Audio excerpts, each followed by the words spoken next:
Good morning विद्यार्थियों। आज जो हमारा टॉपिक है वो मुग़ल प्रशासन पर रहेगा, क्योंकि हमने जो मिडाइवल इंडिया का जो हमारा चैप्टर है बीए पार्ट सेकंड के अंदर, इसके अंदर औरंगजेब तक हमारे सिलेबस के अंदर है और औरंगजेब के बाद का जो इतिहास है वो मॉडर्न इंडिया में आता है। तो मुग़लों का जो प्रशासन था वो किस तरह का था, उस पर हम आज विस्तृत रूप से चर्चा करेंगे। तो मुग़ल प्रशासन के अंदर आज हम उनके केंद्रीय प्रशासन किस तरह का था उस पर चर्चा करेंगे। देखिए, मुग़ल जब भारत के अंदर आए तो उन्होंने अपने साम्राज्य की जो नींव थी वो धर्म के आधार पर रखी थी, यानी शरीयत के अनुसार, और शरीयत के आधार पर ही शासन चलता रहा। ये बात अलग है कि मुग़ल बादशाह कौन है और उस समय शरीयत पर या धर्म के आधार पर प्रशासन कितना चला या कितना चल रहा था वो एक अलग विषय था। जैसे अकबर पूर्णतः व्यवहारिक शासक था, उसने हर जगह शरीयत के अनुसार शासन नहीं किया, लेकिन औरंगजेब के समय परिस्थितियां ऐसी आ गई कि उन्हें शरीयत के अनुसार ही शासन करना पड़ा। मुग़लों ने खलीफा की नामात्र की भी अधीनता स्वीकार नहीं की। ये बात हमें सल्तनत काल में देखने को मिली। प्रत्येक सुल्तान खलीफा की अधीनता स्वीकार करता था और जब खलीफा उसे खिल्लत भेंट कर देता था तो उसके बाद में थोड़ा सा सुल्तान अपने आप को सेफ मानता था, यानी अब वह मुसलमानों का कम से कम नेता था, वह मुसलमानों का तो सुल्तान था अगर खलीफा ने उसको स्वीकार कर लिया। ये बात मुग़ल साम्राज्य में देखने को हमें नहीं मिली। मुग़ल कालीन जो राजत्व का सिद्धांत था वो अबुल फजल ने अकबर के समय जो लिखी गई पुस्तक थी आईन अकबरी उसमें दिया है। उसके अनुसार राजत्व ईश्वर का अनुग्रह है और यह उसी व्यक्ति को प्राप्त होता है जिस व्यक्ति में हजारों गुण एक साथ हो। ये बात कही गई है। ये इसलिए दर्शाया गया है क्योंकि किसी भी बादशाह को भगवान यानी ईश्वर का प्रतिनिधि मानने के लिए एक तरह से ये अनुग्रह है, ताकि जनता उसमें इस तरह का विश्वास करे कि ईश्वरत्व का अंश उसमें है और जो शासक होता है वो ऐसे ही नहीं होता बल्कि उसमें बहुत से गुण होते हैं, इसलिए प्रजा को उसकी आज्ञा का अनुसरण करना चाहिए। इसलिए उसने ये चीज़ आईन अकबरी के अंदर दी। अबुल फजल ने यह भी कहा कि बादशाह ईश्वर का प्रतिनिधि है तथा पृथ्वी पर ईश्वर का दूत है, यानी उसी का प्रतिनिधि है जो भारत ही नहीं बल्कि संसार के अंदर कहीं भी जो राजा आया है शासन कर रहा है वो ईश्वर का ही प्रतिनिधि है, उसी के अनुसार काम करता है। ईश्वर ने उसे साधारण मानव की अपेक्षा अधिक बुद्धि प्रदान की है, अधिक विवेक प्रदान किया है। तो ये राजत्व सिद्धांत था। मुग़ल जो प्रशासन था वह भारतीय विदेशी दोनों तत्वों का मिश्रण था। इसको हम इसलिए कहते हैं क्योंकि कुछ फारसी अपने साथ जो ज्ञान लेकर के आए थे और कुछ यहाँ भारतीय लोगों से उन्होंने सीखा, उसके आधार पर उन्होंने शासन किया। व्यवहारिक दृष्टि से यह कहना चाहिए हमें कि प्रशासनिक व्यवस्था धर्म प्रधान प्रशासनिक व्यवस्था थी, यानी इसको यूँ समझिए कि पूर्णतः धर्म भी नहीं था और पूर्णतः सैनिक प्रशासन भी नहीं था, दोनों का मिला जुला था। हाँ, एक केंद्रीय कृत निरंकुश प्रशासन था और जो भय के अनुसार शासन किया, यानी शक्ति के आधार पर शासन किया जा रहा था। सिद्धांत रूप से हम ये कह सकते हैं कि एक जो बादशाह है उसके असीमित अधिकार है और बादशाह के आदेश ही अंतिम कानून है, उसको कोई चुनौती देने वाला नहीं है, क्योंकि बादशाह तो अनेक गुणों और विवेक वाला शासक है, इसलिए वह जो कहता है वो सही कहता है, ऐसा माना जा रहा है। अकबर ने 1579 में मजहर की घोषणा की। मतलब क्या था कि उसमें अकबर को यह दर्शाना था कि वह मुस्लिम कानूनों का अंतिम निर्णायक या व्याख्याता है, वह अंतिम व्याख्याकार है। अबुल फजल ने कहा कि ईश्वर की दृष्टि से राजा से ऊंचा अधिकारी कोई नहीं होता। जो लोग बुद्धिमान हैं वे इस देविक स्रोत के अनुग्रह का आनंद लेते हैं, यानी बादशाह लेते हैं। परमात्मा से निसृप्त यह एक प्रकाश है और सूर्य के समान यह इस संसार में चमकता है। यह एक ऐसी किरण की भांति है जो इस संसार को आलोकित करता है। इस प्रकाश को फरर ए इजदी यानी देवीय प्रकाश तथा प्राचीन भाषा में इसे किया खुरे यानी आध्यात्मिक प्रकाश कहा गया है। इसी भावना के अनुरूप अकबर ने अपने आप को जिले इलाही घोषित किया था, उसकी उपाधि धारण की थी। अब आता है कि उनका जो मुगलों का प्रशासन था वो कैसा था। तो प्रशासन की धुरी तो बादशाह होता था, लेकिन उसे अपने प्रशासन को चलाने में अनेक वजीरों, वकीलों, प्रधानमंत्री, मीर बख्शी, खानसामा आदि ये इस तरह के अधिकारी थे, उनकी जरूरत पड़ती थी। और इनमें सबसे जो बड़ा अधिकारी होता था वह वजीर होता था। ये वजीर अलग अलग समय में कभी ये वकील कहलाया, कभी प्रधानमंत्री कहलाया, और राजा के बाद अगर शक्ति का कोई पुंज था तो यही था। ये बादशाह का बहुत बड़ा विश्वास पात्र और योग्य व्यक्ति होता था। यानी एक वजीर अगर योग्य है तो बादशाह के शासन में दिक्कतें कम आएंगी, और अगर वजीर ही योग्य है तो इसका मतलब बादशाह के लिए दिक्कत है। इसको सैनिक व असैनिक दोनों अधिकार थे। संपूर्ण शक्ति का स्रोत था यह राजा के यानी बादशाह के बाद। बाबर व हुमायूं के समय वजीर का पद बहुत महत्वपूर्ण था। निजामुद्दीन खलीफा बाबर का वजीर था। अमीर उवैस व हिंदू बेग हुमायूं के वजीर थे। अकबर के काल में वजीर को वकील कहा जाता था। अकबर के प्रारंभिक वर्षों में बराम खां वकील ही था। वकील को वकील ए मुतलक कहा जाता था। लेकिन अकबर के देखते देखते ही वकील इतना पावरफुल हो गया कि बादशाह को ये लगने लग गया कि कहीं बादशाह की शक्ति वकील छीन भी सकता है। इसलिए फिर बाद में अकबर ने बैराम खां का जीव पतन हुआ, वकील की शक्तियों को कम करने के लिए 8वें वर्ष उसने अपने शासन के दीवान, जिसे दीवान ए विजारत ए कुल का नया पद सर्जित किया। दीवान राजस्व व वित्त मामलों का प्रधान होता था।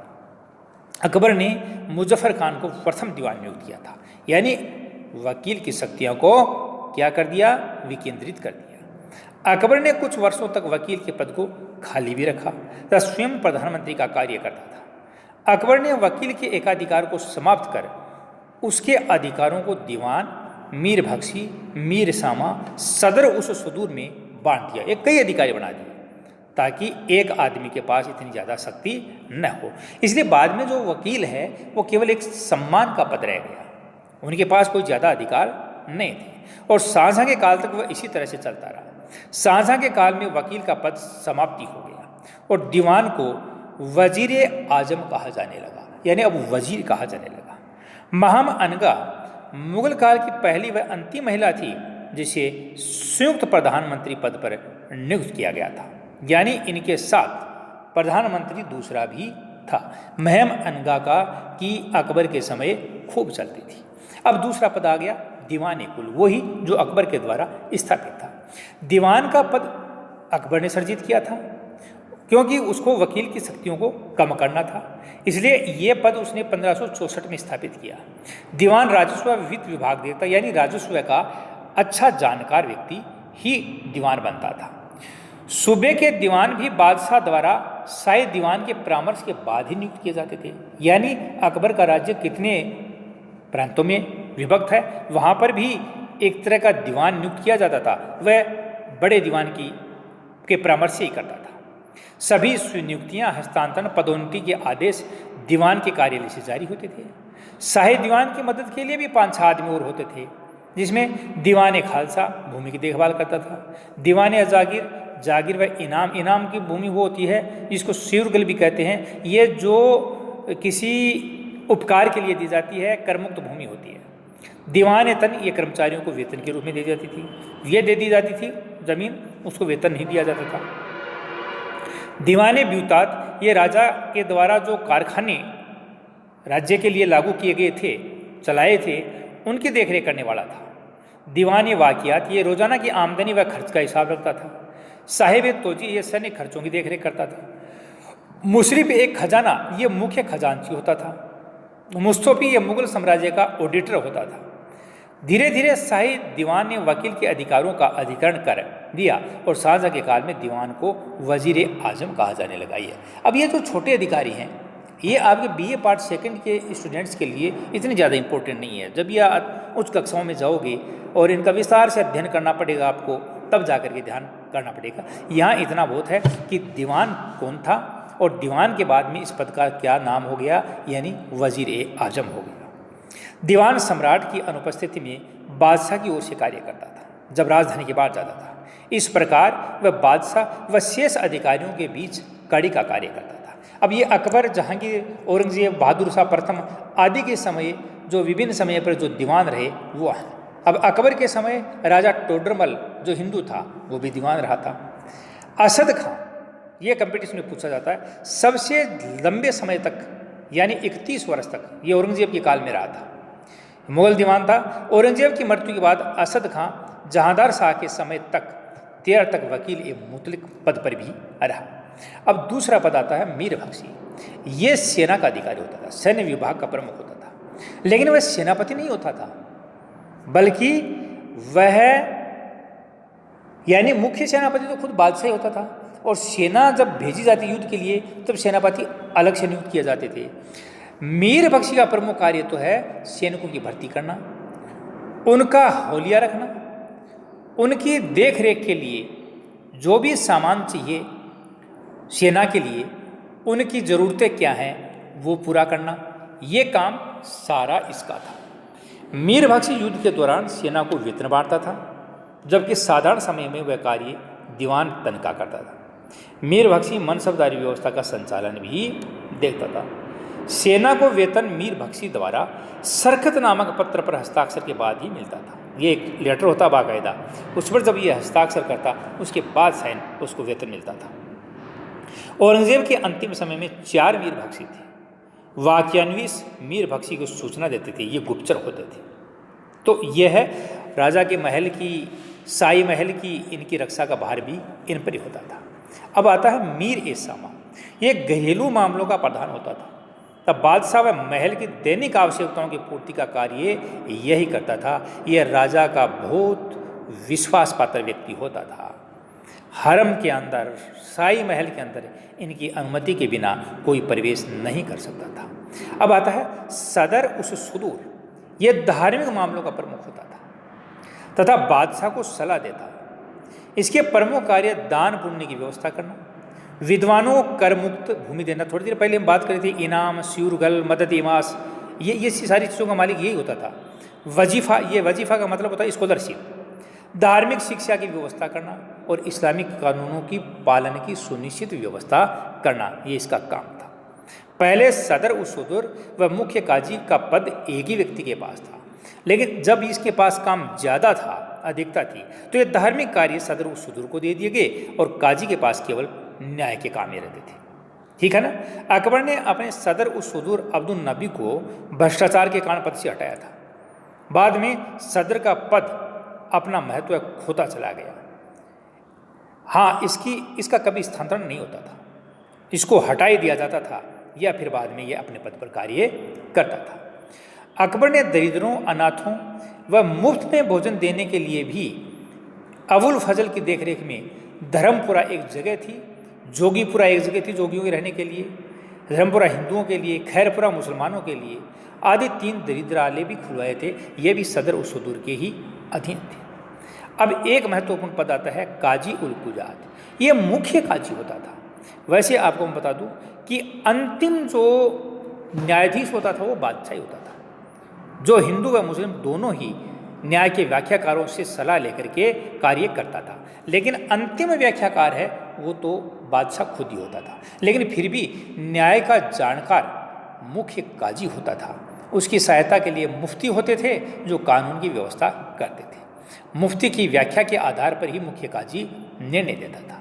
एक अधिकारी होता था मुहतसिब। इनको औरंगजेब ने नियुक्त किया था कि जनता धर्मानुसार कार्य करती है या धर्म के आचरण के अनुसार चलती है नहीं चलती, तो इस्लाम के प्रति जनता का क्या आचरण है उसकी देखरेख करता था, और जो धर्मानुसार काम नहीं करते थे उनको तोड़ता भी था। औरंगजेब ने कभी कभी जब मंदिरों को तोड़ने का आदेश दिया, पाठशालाओं को तोड़ने का आदेश दिया, ये काम मुहद्दिम को ही सौंपे थे और उसने ही ये काम किए थे।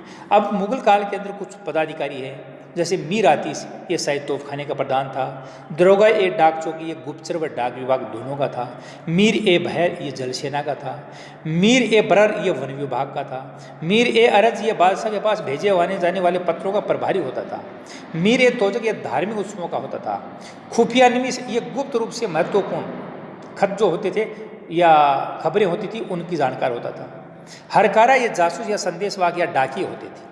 ठीक है। बित्सकी, ये बितिकची प्रांतों के अंदर जो भूमि व लगान है ना, उनके कागज तैयार करते थे।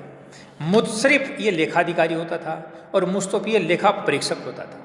तो ये प्रमुख अकबर के समय अधिकारी थे जो उनका केंद्रीय प्रशासन के अंदर प्रमुख रूप से भूमिका निभाते थे, और जो अकबर का केंद्रीय प्रशासन था वो इन्हीं अधिकारियों के सहारे, इन्हीं अधिकारियों की सहायता से अकबर कार्य करता था। तो यह है केंद्रीय प्रशासन। अब उनका प्रांतीय प्रशासन है, सैनिक व्यवस्था है, राजस्व व्यवस्था है, वो कल अध्ययन करेंगे। धन्यवाद।